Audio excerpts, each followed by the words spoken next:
Alam natin lahat to na grabe tayo mag-effort para lang makakuha ng mga aesthetic na mga litrato at video. Ano? Kasi syempre naman, Ruth, kailangan gandahan in case baka nga naman kasi maging viral. Tama. Pero, itong lalaking to nag-viral, hindi dahil po sa ganda ng kuha niya, pero dahil nasira yung kanyang moment. Very cinematic na sana ang drone shot ni Gio Garbo habang tumatakbo sa tabing dagat. Yun nga lang, nasira ang moment niya nang bumulaga sa kanya ang isang aso na yan.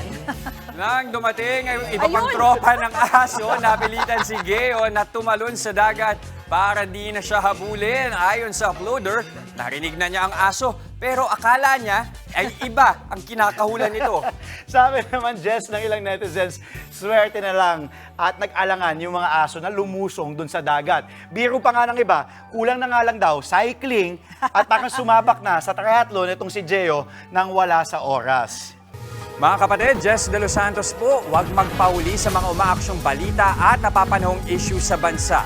Para sa mas malawak na balitaan, mag-subscribe at mag-follow sa social media pages ng News 5.